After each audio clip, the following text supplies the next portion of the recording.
ನಮಸ್ತೆ ವೀಕ್ಷಕರೇ, ಎಲ್ಲರೂ ರುಚಿಯಾಗಿ ತಿಂದು ಆರೋಗ್ಯವಾಗಿದ್ದೀರಾ ಅನ್ಕೋತೀನಿ. ನನ್ನ ವಿಡಿಯೋಗಳಿಗೆ ನೀಡಿದ ಪ್ರೋತ್ಸಾಹಕ್ಕೆ ತುಂಬಾ ಥ್ಯಾಂಕ್ಸ್. ಮೊಟ್ಟೆ ಬಿರಿಯಾನಿ ಎಂದರೆ ಮಕ್ಕಳಿಂದ ದೊಡ್ಡವರವರೆಗೂ ಎಲ್ಲರಿಗೂ ಇಷ್ಟ.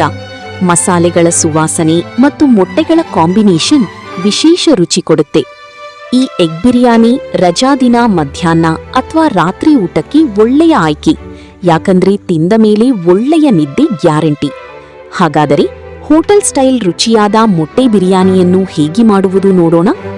ಬಿರಿಯಾನಿ ಮಸಾಲಾ ಪೌಡರ್ ಮಾಡಲು ಸಾಮಗ್ರಿಗಳು: ಮಸಾಲೆ ಎಲೆ 3, 2 ಕಪ್ಪು ಏಲಕ್ಕಿ, 1 ಸ್ಟಾರ್ ಹೂವು, ಅರ್ಧ ಚಮಚ ಕರಿಮೆಣಸು, 3 ಮರಾಠಿ ಮೊಗ್ಗು, 8 ಲವಂಗ, 4 ಹಸಿರು ಏಲಕ್ಕಿ, 6 ಇಂಚು ಚಕ್ಕಿ, 1 ಚಮಚ ಸೋಂಪು, ಅರ್ಧ ಚಮಚ ಶಾಹಿ ಜೀರಿಗೆ. ಇದರ ಸುವಾಸನೆ ಸಾದಾ ಜೀರಿಗೆಗಿಂತ ಭಿನ್ನವಾಗಿರುತ್ತದೆ, ಮಸಾಲೆಗೆ ಹೊಂದಿಕೊಳ್ಳುತ್ತೆ. ಇದನ್ನು ಜೀರಾ ರೈಸ್, ಘೀ ರೈಸ್ ಎಲ್ಲದಕ್ಕೂ ಬಳಸಬಹುದು. 1 ಅರ್ಧ ಜಾವಿತ್ರಿ ಹೂವು, ಕೊನೆಗೆ ಜಾಯಿಕಾಯಿ. ಇದನ್ನು ಪುಡಿ ಮಾಡಲು ಹಾಕುವುದು ಬೇಡ, ಕೊನೆಯಲ್ಲಿ ಸೇರಿಸಿಕೊಳ್ಳೋಣ.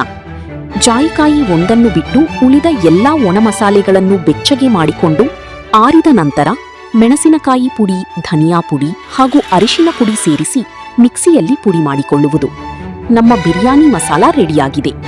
ಇನ್ನೊಂದು ಕಡೆ 50 ಗ್ರಾಂನಷ್ಟು ಬಿಡಿಸಿದ ಬೆಳ್ಳುಳ್ಳಿ, 50 ಗ್ರಾಂನಷ್ಟು ಶುಂಠಿ, 5 ಹಸಿರು ಮೆಣಸಿನಕಾಯಿ, 1 ಹಿಡಿಯಷ್ಟು ಕೊತ್ತಂಬರಿ ಸೊಪ್ಪಿನ ಕಡ್ಡಿ, 1 ಹಿಡಿಯಷ್ಟು ಪುದೀನಾ ಸೊಪ್ಪು. ಇದಿಷ್ಟನ್ನು ಪೇಸ್ಟ್ ಮಾಡಿಕೊಳ್ಳಿ.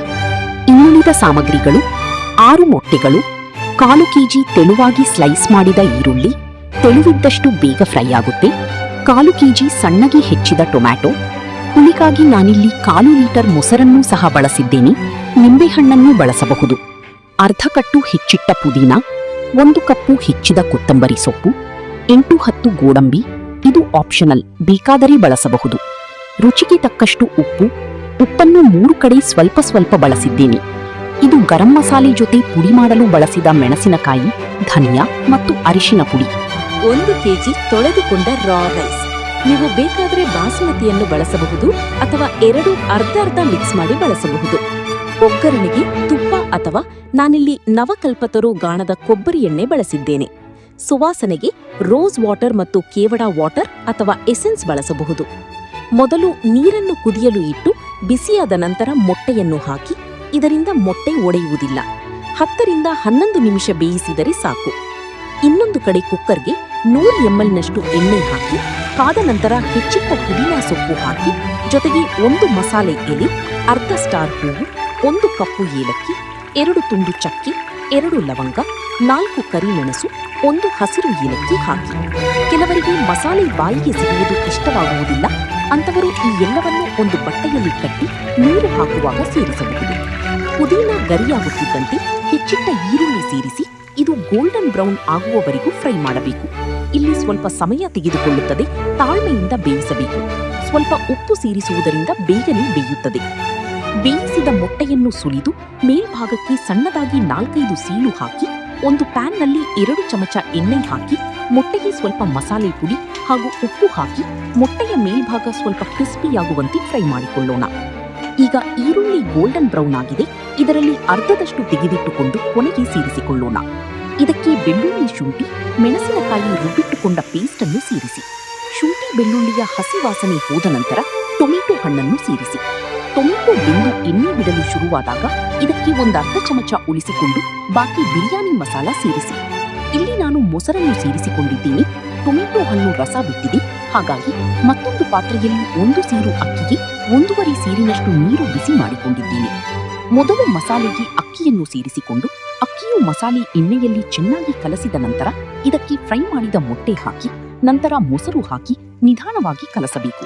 ನೆನೆದಿರುವ ಅಕ್ಕಿ ತುಂಬಾ ಸಾಫ್ಟ್ ಆಗಿರುತ್ತೆ. ಈಗ ಇದಕ್ಕೆ ಕುದಿಸಿರುವ ನೀರನ್ನು ಹಾಕಿ, ಹೆಚ್ಚಿಟ್ಟ ಕೊತ್ತಂಬರಿ ಸೊಪ್ಪು, ಗೋಡಂಬಿ, ಫ್ರೈ ಮಾಡಿ ಇಟ್ಟಿದ್ದ ಈರುಳ್ಳಿ, ಅರ್ಧ ಚಮಚ ಉಳಿಸಿಕೊಂಡಿದ್ದ ಮಸಾಲಾ ಪೌಡರ್, ಕೇವಲ ಸುವಾಸನೆಗಾಗಿ 1 ಹುರಿದ ಜಾಯಿಕಾಯಿ, 1 ಚಮಚ ರೋಸ್ ವಾಟರ್ ಹಾಗೂ ಕೇವಡ ವಾಟರ್ ಹಾಕಿ. ನೀವು ಎಸೆನ್ಸ್ ಬಳಸ್ತಿದ್ರೆ 1 ಹನಿ ಸಾಕು. ರುಚಿ ನೋಡ್ಕೊಂಡು ರುಚಿಗೆ ತಕ್ಕಷ್ಟು ಉಪ್ಪು ಸೇರಿಸಿ, ಕೊನೆಯದಾಗಿ 2 ಹಸಿ ಮೊಟ್ಟೆಯನ್ನು ನೇರವಾಗಿ ಒಡೆದು ಹಾಕಿ. ಈಗ ನಿಮಗೆ ಬೇಕಾದರೆ 1 ಚಮಚ ತುಪ್ಪ ಸೇರಿಸಬಹುದು. ಈಗ ಕುಕ್ಕರ್ ಮುಚ್ಚಿಟ್ಟು ಮೀಡಿಯಂ ಉರಿಯಲ್ಲಿ 12ರಿಂದ 15 ನಿಮಿಷ ಬೇಯಲು ಬಿಡಿ. ಈಗ ಕುಕ್ಕರ್ ಆರಿದೆ. ಮನೆಯೆಲ್ಲ ಬಿರಿಯಾನಿ ಸುವಾಸನೆ ತುಂಬಿಕೊಂಡಿದೆ. ಮಕ್ಕಳು ತಟ್ಟೆ ಹಿಡಿದು ಕಾಯುತ್ತಿದ್ದಾರೆ. ಬೇಗ ಪ್ಲೇಟಿಂಗ್ ಮಾಡೋಣ.